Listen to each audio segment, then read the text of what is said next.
السلام علیکم ورحمۃ اللہ وبرکاتہ نحمده ونصلی علی رسولہ الکریم اما بعد۔ آج کا سبق سن لیجئے۔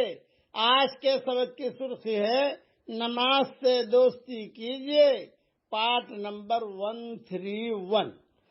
حضرت ابو ہریرہ رضی اللہ تعالیٰ عنہ سے روایت ہے کہ ایک دن رسول اللہ صلی اللہ علیہ وسلم نے حضرت بلال سے فجر کی نماز کے وقت دریافت فرمایا۔ فجر کی نماز پڑھا دی اور پڑھانے کے بعد بلال بیٹھے ہوئے تھے۔ یہ کہا کہ حضور نے خود نے پوچھا،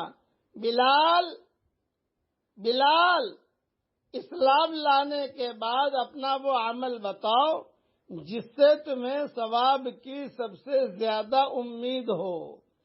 کیوں کہ میں نے جنت میں اپنے آگے آگے تمہارے جوتوں کی آہٹ رات خواب میں سنی ہے۔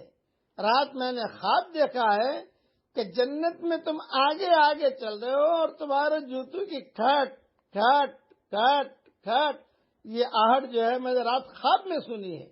تو حضرت بلال رضی اللہ تعالیٰ عنہ نے عرض کیا کہ حضرت مجھے اپنے اعمال میں سب سے زیادہ امید جس عمل سے ہے وہ یہ ہے کہ میں نے رات یا دن میں جب بھی کسی وقت بھی وضو کیا تو میں نے تحیۃ الوضو ضرور پڑھی ہے، جتنی اللہ نے مجھے توفیق دی اور اللہ نے مجھے پڑھنے کا موقع دیا۔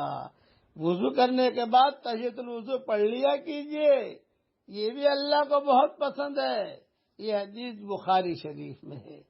خواب کے اندر رسول اللہ صلی اللہ علیہ وسلم دیکھ رہے ہیں، بلال آگے آگے جا رہے ہیں، کھٹ کھٹ کی آواز آ رہی ہے، میں تم کیا کرتے ہو؟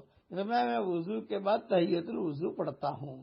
عام طور سے آدمی غفلت کی وجہ سے پڑھتا نہیں ہے، لیکن پڑھ لینی چاہیے۔ روزانہ نہیں پڑھ سکتے، کبھی نہ کبھی پڑھ لو۔ یہ چیزیں جو ہے روزانہ کرو تو بہت اچھا ہے، لیکن نہیں کر سکتے تو کبھی نہ کبھی پڑھ لو۔